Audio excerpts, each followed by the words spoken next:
El tema que voy a tratar es la corrección de las deformidades de alus valgus con lápidus de rotativo.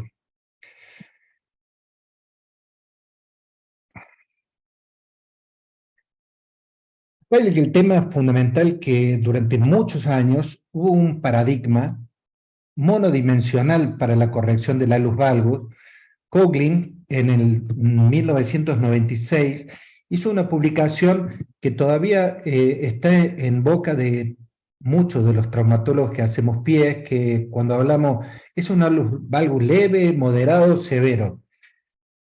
El tema puntual de esto es que ese paradigma de la clasificación o el contexto es un paradigma que solo toma un plano del espacio de la deformidad. Por lo tanto, la radiografía de frente es la única que vale para ese paradigma.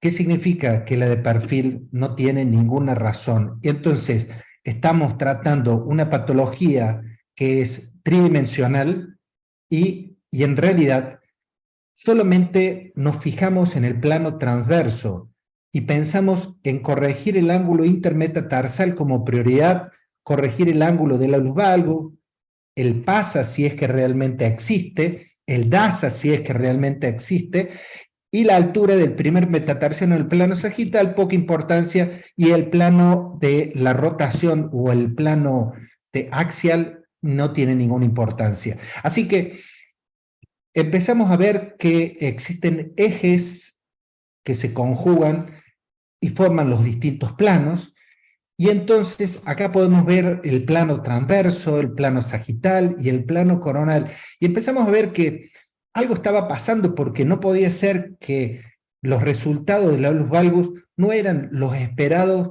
y la cantidad de técnicas quirúrgicas que fueron surgiendo hacía pensar que algo estábamos haciendo mal. Paul Dayton, en la actualidad, creo que es el precursor del paradigma tridimensional, y en el cual él empieza a ver que el alus valgus tiene o consiste en una deformidad triplanar, que existe un nivel anatómico donde empieza la rotación y la importancia de los sesamoideos. Esos tres puntos se los considera fundamental. Entonces, hoy considero que existe una necesidad de pensar tridimensionalmente la deformidad del alus valgus. Por lo tanto, el par radiográfico que estamos acostumbrados ya no es el par radiográfico. Tenemos que hablar de una tríada radiográfica, donde el frente, el perfil y el axial de sesamoideo son fundamentales. Pues claro, no todos los centros, a lo mejor, o no todos tienen la posibilidad de pedir una tomografía con apoyo, como puede ser tendría que haber en todos los centros, pero con estos tres elementos podemos estudiar la tridimensionalidad del alus valgus. Y así vamos a ver que en los distintos planos vamos a estudiar las distintas deformidades. Dayton, cuando hace una clasificación, es una clasificación mucho más compleja, en la cual considera que el alus valgus, con solamente estar aumentado el ángulo intermetatarsal y el ángulo del alus valgus, es justificativo para ya empezar una clasificación. Él considera la evidencia radiográfica de artrosis, el metatarso aducto y la pronación del metatarsiano y la posición de los sesamoideos. Son los elementos que él considera para su clasificación. Imagínense que nosotros queremos alinear las ruedas de un auto y pensamos que con la cirugía de dos dimensiones, que en realidad es de uno, nos va a quedar desalineado, y esto es lo que vamos a lograr con la cirugía de la corrección tridimensional. Esto es un trabajo presentado por una médica española, muy interesante, en el cual ya empieza a evaluar clínicamente la deformidad de la rotación del primer radio, teniendo en cuenta simplemente la uña. Sin embargo, los estudios radiográficos de la pronación empiezan en 1956, y en la actualidad considero que Dayton es uno de los mayores, como podríamos decirle, que le da mayor importancia y que nos ha enseñado muchísimo sobre esto. Nosotros hicimos en nuestro centro de diagnóstico un estudio muy simple, que lo presentamos en una de las revistas de la Sociedad de Pie y Tobillo, en el cual tomamos un espécimen de un primer metatarsiano, una primera cuña, y lo fuimos rotando. Acá ustedes van a poder ver en esa rotación, fíjense cómo cuando lo fuimos rotando a distintos grados, cómo va apareciendo lo que nosotros le llamamos el PASA, y sin embargo, el PASA no es más que la manifestación de la rotación de uno de los signos que nos va a plantear cuando vemos una radiografía, que es el redondeo de la cabeza, el aumento de la concavidad del borde externo del primer metatarsiano.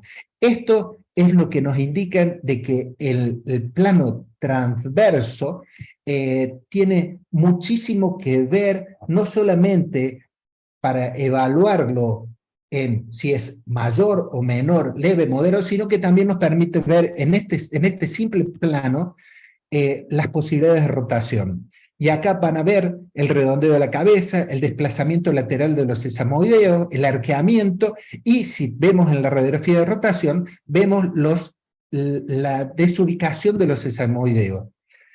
Fíjense en esto lo hicimos en el quirófano, liberamos la articulación metatarso-cuneal, y fíjense con solo el gesto de rotar y corregir el ángulo intermetatarsal, sin necesidad de hacer osteotomías distales, sin necesidad de hacer una osteotomía de Akin, cómo pudimos corregir la deformidad.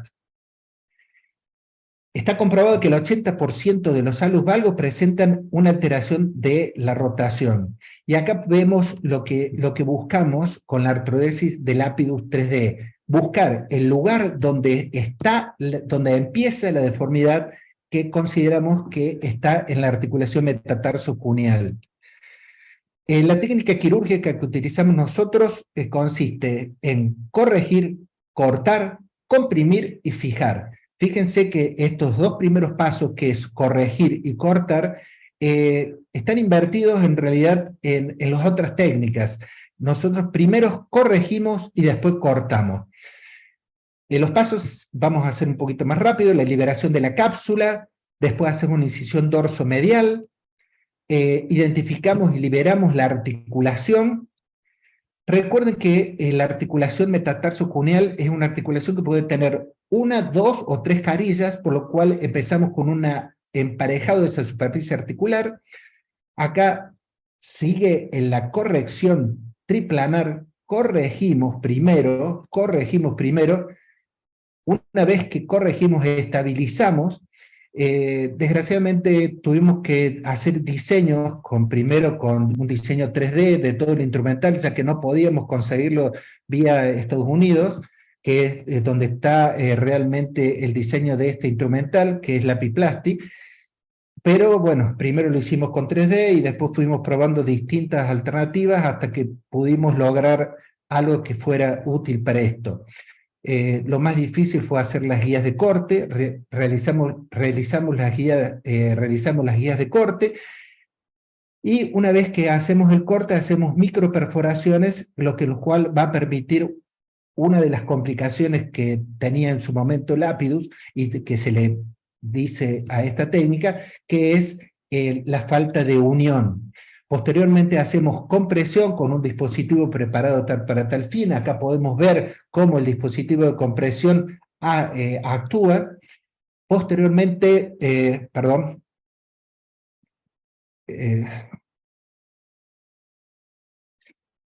comprimimos, colocamos una placa dorsal. Las placas son moldeables de titanio de 2,7 con tornillos bloqueados. Colocamos una placa dorsal y una placa medio plantar con tornillos que son monocorticales, lo cual nos va a permitir una cierta elasticidad en el constructo. Acá podemos ver lo que hacía Lápido en 1934, donde la reparación terminaba con una sutura de la preparación de su artrodesis. Y esto es lo que estamos haciendo en el 2023 con la técnica del Lapidus 3D. ¿Para quién está indicado el Lapidus 3D? Para los valgos con eje axial pronado, artrosis de la tarso metatarsal, para los pies planos lo podemos utilizar, hipermovilidad del primer rayo con metatarsalgias secundarias, para estabilizar la columna medial y para los valgus limitus, elevatus o rígidos. Vamos a dar algunos ejemplos. Acá tenemos un ejemplo, un paciente de 18 años, fíjense, con ángulo aumentado, con una posición del sesamoideo 4 y rotación, y este es el resultado que tuvimos. Fíjense la importancia de la rotación y cómo los sesamoideos se ubican en su posición. Creemos que la ubicación de los sesamoideos es fundamental, como dicen muchísimos trabajos, para evitar la recidiva.